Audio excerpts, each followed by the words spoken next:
Says Tim Kaine on Polarizing Stories. Maybe it means like controversial. I don't know. Hi everyone, it's me, Hi, Tim. Tim. Today I want to talk about polarizing Yeah, what stories. do you mean? I've basically told a lot of stories on this channel. Almost every one of my videos is just me telling stories. And many of them have caused people to immediately fall into one of two camps. Um, at least the people who are commenting. Some people think, that was a great story. You're awesome. I'd love working with you. And then there's other people going, what a horrible story. You're terrible. You're the whole reason I wouldn't want to work in the game industry. What are some good examples? Last of Us Part 2 is, I think, the most easily recognizable recent controversial story for any number of reasons. I did not like it. I did not like some of the choices it made, especially from a narrative standpoint. As a game, right? I think that the story itself wouldn't be as bad if it was in a uh, film or TV setting. But games have an inherent aspect to them, which is they are interactable. You, the player, get to choose what you do. And for games that are linear like that, that tell you if you do not do this thing, you do not continue the story. Therefore, you do not finish the game. Need to be stories that, if they're going to make you do something that is considered like controversial, like the first Last of Us game, spoiler warning for the first Last of Us, at the end of it has you shooting up a hospital of workers who are trying to find a cure for the fungus. If you said that to somebody who had not played the game and didn't know the context, that would sound like a really stupid thing to do as a player. But they convince you that that is the thing you want to do, and that it is probably in some cases the right thing to do, although it is maybe not the right. Like it's a very morally and ethically complex situation that the game cleverly tricks you into doing because you care for the individual that's going to be killed in the process, right? If a game doesn't convince you, right? If a game is just like, oh, hey, kick this dog or you fail, and the dog is just standing there, right? Like, most players aren't going to do it. Most players aren't going to kick the dog and be like, well, I don't want to fucking kick the dog. Okay, well, then you fail. Game ends. Well, now you've ruined the experience. You've taken the player out of that game. You've created that narrative dissonance where the game is expecting you to do something that you as a player have no interest in doing, but if you don't do it, you're done. Like that one Russian airport coddle, another good example, or Spec Ops: The Line with the white phosphorus. Should be rational from dev side. Yes, but it needs to be from the player side too. They need to accept what they're doing because they're the ones being asked to provide that input. If you're watching Game of Thrones and you're watching Cersei or Joffrey do something horrible in the Red Keep, which is pretty likely because that's about all they do in the Red Keep, you don't have any say over that. You can read a book where a character is being evil as hell, and you have no care for that because you're not the one being that's expected to live with that decision. But in a game, you the player are expected to live with the decision that you made. And if you make a bad one on your own choice that you thought it was a good one, you can kind of accept that. If the game doesn't treat it as like, oh, here, give this child, some candy, be nice to the kid, and then the kid, I don't know, just pulls out a gun and shoots you in the head, right? Like, okay, it's funny, but it's like, okay, that's kind of frustrating. I think we watched a video on that recently about Little Nightmares 2, and it would just kill you, like, out of nowhere, for no reason. Again, you've created a scenario that takes the player out of the immersion, and it's just like, well, I had no way to mitigate that. I had no way to see that that was going to happen. It wasn't like it was a bookshelf teetering and I purposefully walked under it. It just like sometimes you would walk in front of something in that game and it would just fall on you and kill you. And I was like, okay, well, no, that's not fun. That wasn't a mistake I made. You just decided to kill me for no reason. So again, it's one of those things where games are different. It's a different medium from stories, Like books, it's a different medium from TV. You have choice, and if you give the player choice, it needs to be something that you've either the players by and large will accept, or you've tricked the players into accepting, like Russian Airport COD level, like Spec Ops: The Line with the white phosphorus level. You can psychologically manipulate players into doing things they don't want to do, as long as it makes sense and it challenges them on a intellectual level. Let's put. I'm not here to comment on which one of those people, which of those are right or which of those are wrong. I will say that my caution videos, which I'll link below, really did that at a level I did not expect. Mostly because they got picked up and made viral by people with far more followers and subscribers than I have. And people did reaction videos to them. And whether or not they agreed with me or not, because they had such a big audience, there were a lot more people falling into those two camps of he's horrible, he's awesome. And so, kind of what I want to talk about today is I found in my notes two stories that I looked back and forth between them. They weren't near each other. In fact, I'm going to strip away identifying characteristics so you don't know what company it was at, you don't know who these people were. All I'm going to tell you, it was people who worked on a team that I was in charge of that came to me with an issue. And I treated both of them exactly the same way. But I want to tell you what happened. Because I want to talk about why this happens. So, person A came to me with a problem. Okay. And they told story 1 and 2. I listened. When they were done, I told them story 3. Stories 1, 2, and 3 all involve the same subject matter, but from different perspectives. When I finished telling my story, person A went, oh, it was like a light bulb went off. And they went, oh, I see the issue now. I think I know how to fix my problem. They thanked me and they left. Yeah. Good stuff. Almost identical story. Different time, different place, different person.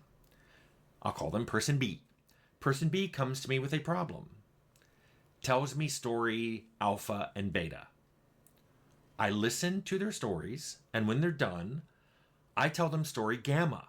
Again, my story involves the same issue as theirs, but from a very different perspective. This time, however, person B responds with anger. They get really mad. They say, I'm a horrible listener. They said, you've completely derailed my train of thought. I just came here to talk to you about this. And they left, angry. Now, bear in mind, I'm the same person.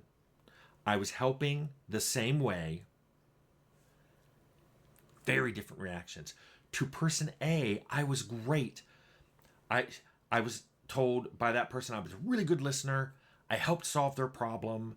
I helped them think about these issues in a new way so they wouldn't have as many problems in the future. Yes. To person B, I'm a horrible person. I'm a terrible listener. I didn't help them in any way. Why would I even tell that stupid story? Now they can't even think about what they were trying to solve.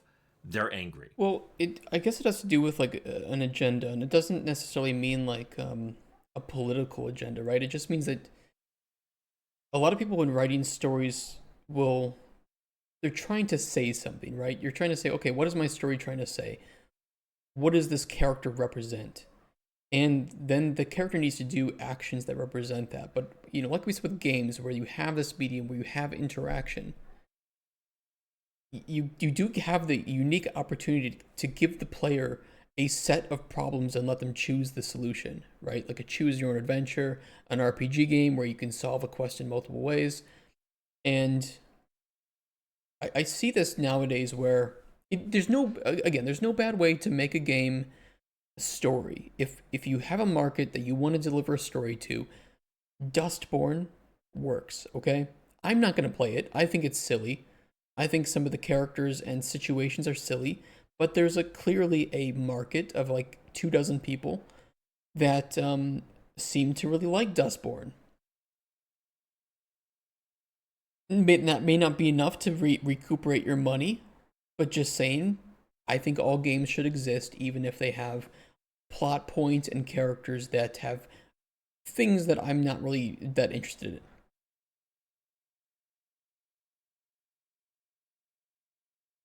What am I trying to say here?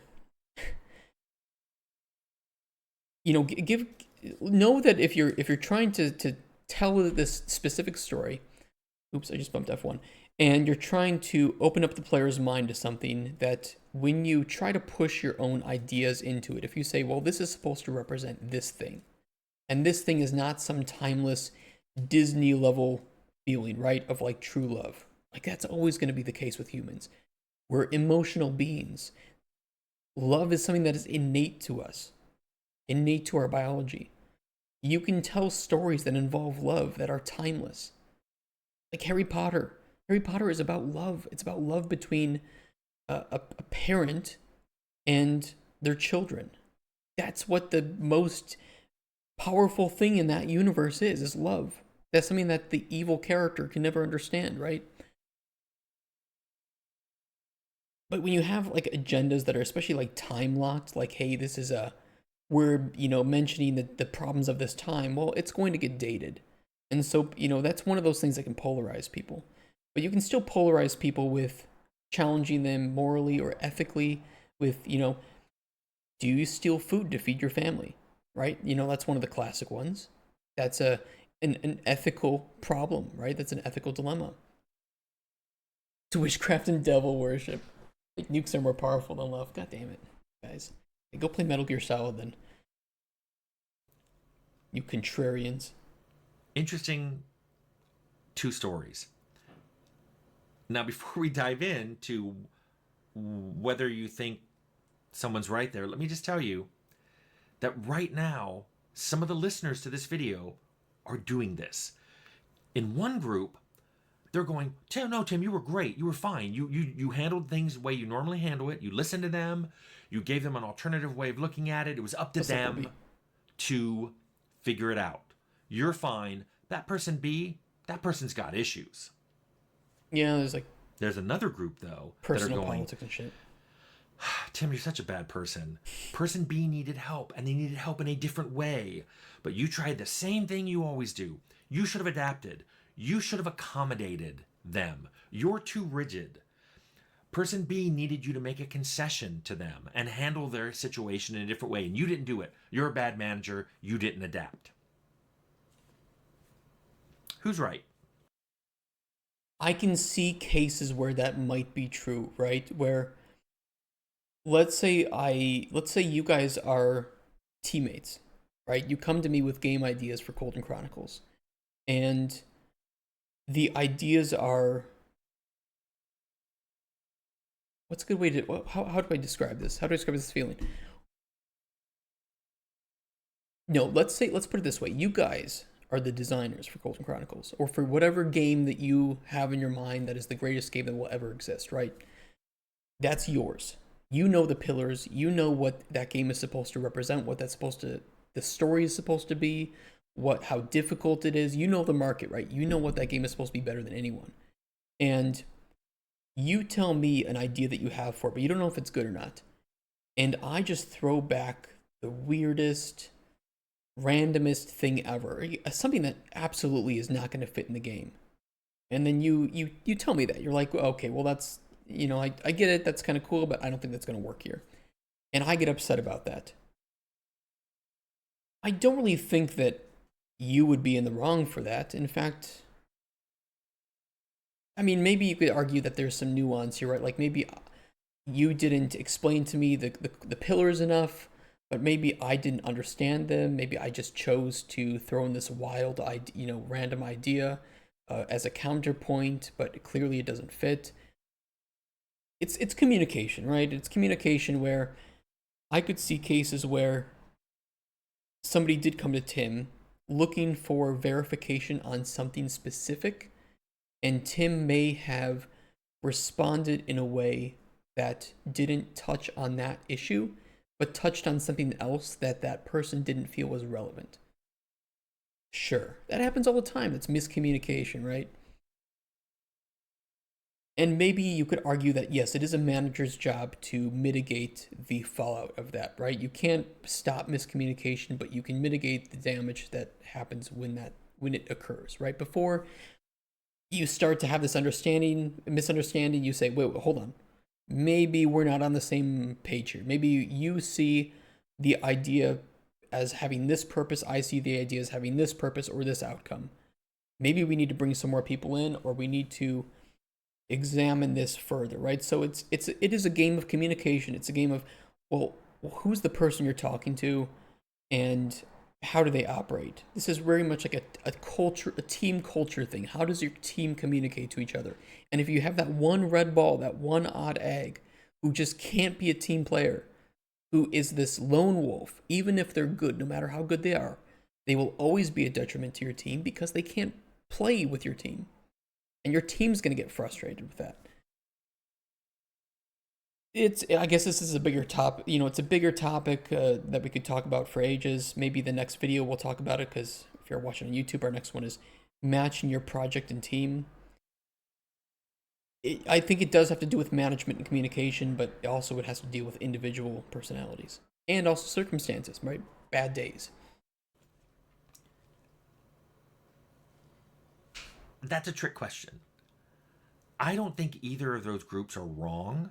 In the same way, I don't think either of them are right. Yeah, I agree. Years later, though, you have to realize that person A is going to tell stories about how great I was to work with. True. And person B is going to tell stories about how bad I was to work with. Your managers. Even though they both pretty much had the exact same interaction with me. And I behaved the same way in both of them. And from a position of, okay, they came to me, I'm technically in the hierarchy above them. I might have directly managed them, or I might have been their manager's manager, but they're coming to me with a problem and I'm going to try to help them. That's why they came to me. But I've learned not to step in and say, fine, I'll talk to those people. Most people don't want that. They just want you to listen and then give some kind of advice to show that you were listening. But they don't want you to go in and try to fix it. I learned that the hard way, where I actually said, I'll take care of it. And then the person got mad at me because I made the situation worse. So what I'm trying to tell you here is, A, no one's really right. It's another one of my there are no villain stories. There are bad team players, though. I wanted to tell this one because these stories were almost identical in my notes. But one person came away really happy and the other person came away really mad. And I was viewed differently later. This is going to happen to you. You can be the same person behaving in the same way, but to some people you're going to be the bad guy, yep. And to other people you're going to be the good guy. This is just how it goes. To speak is to risk being offensive. Really, you either shut up and say nothing and live your life having made no mark on anyone, or you just speak, risk being offensive, and solve the problems that occur from that, right? So, and especially in team environments, you're going to have people that you disagree with. You're going to have disagreements. You're going to have heated discussions. You might have arguments. You might have yelling matches. At the end of the day, you got to realize, hey, are we still in this for the same goal? Yes, then let's try to figure out how we move on from this, right? Fix the marriage. My advice to you, especially if you're going to go in the game industry or any industry and you're going to move up into management at some point, and by management I just mean at some point you have people that you're responsible for scheduling, for monitoring their output, for giving them advice in any way that you are managing them. Even if it's just you've been at the same company and you have a lot more experience than them, at some point people are going to come to you and ask you for advice. And I'm going to just give you my advice to you, my meta advice to you right now, which is be the best person you can be, try to help them, and accept that that will not be enough for some people. That some people will be really happy with what you did, other people are not going to be happy, and that later on in their stories, you're going to be the hero in one person's story and the villain in the other. Even though from your point of view, you were the same person in both stories. It's kind of what I've told you, the you're always the hero in your own stories. I've learned that sometimes I'm not the hero in my stories. I've learned to look at some of my stories and go, oh, I could have handled that better.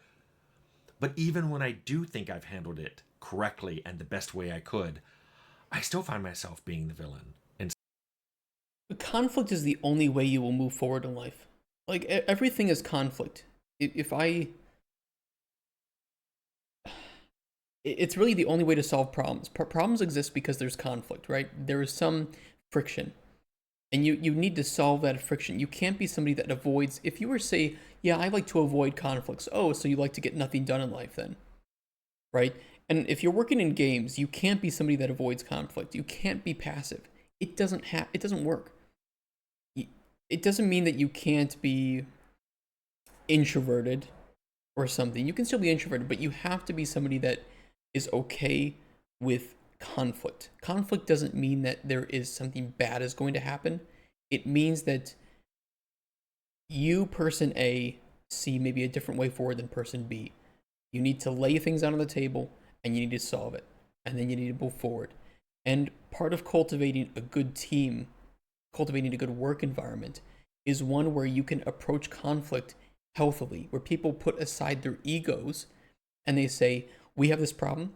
Has anybody here solved it? Solved something like this, or knows a way we can solve this? You do? What's your idea? That sounds good.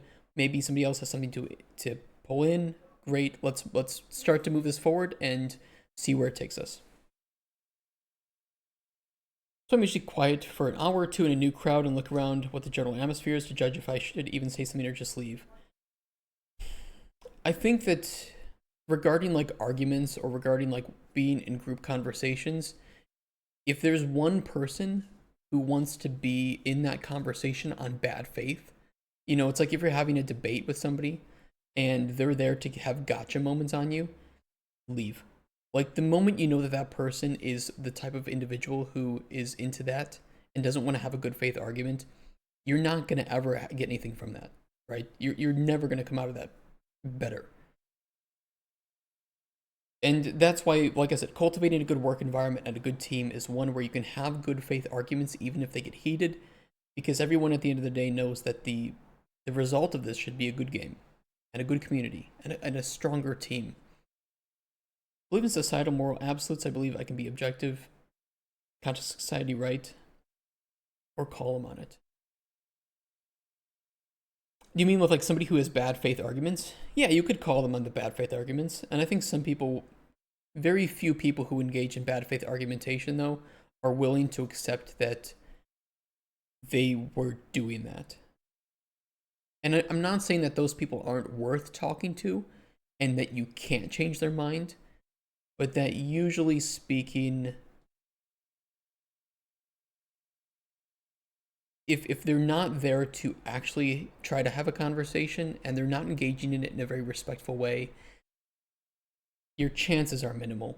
But if you sit down with somebody who's like, look, I believe this strongly, I'm willing to hear you out. No matter what it is, if they're like, I'm a KKK member, I think I'm right, I think that people of this race are bad, speak your mind.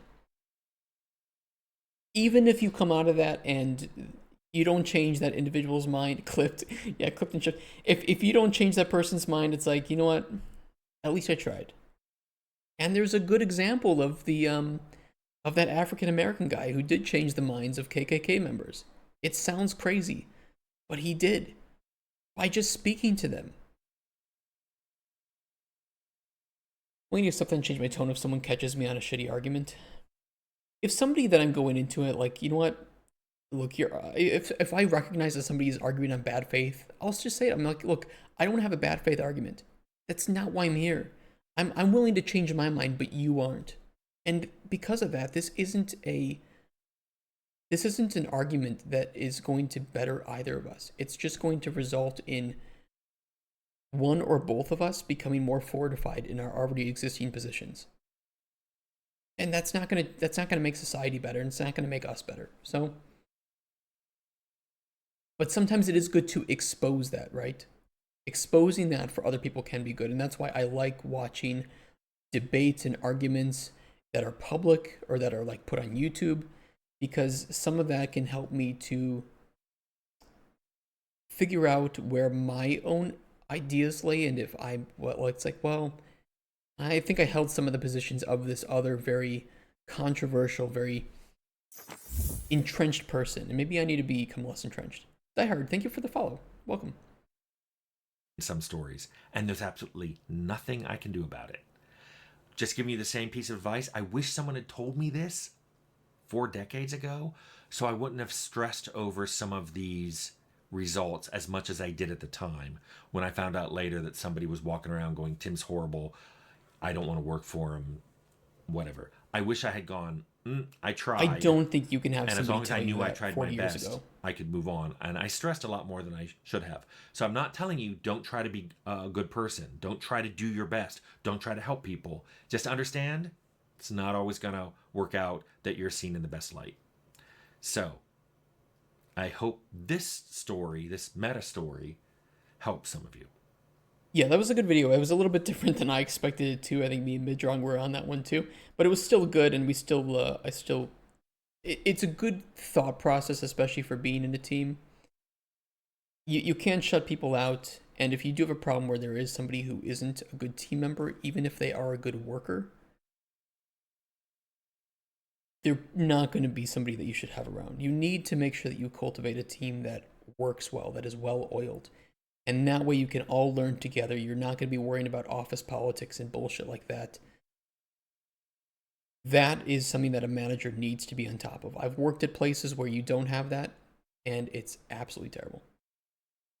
Does Tim knows you watch it? I don't think he know. I don't think he knows anything about me. He's way more important than I'll ever be. So here's the link if you guys want, and if you're watching on YouTube, thanks for watching that one. And we have one more for today. So if you are interested in watching that one will be up pretty soon after this one.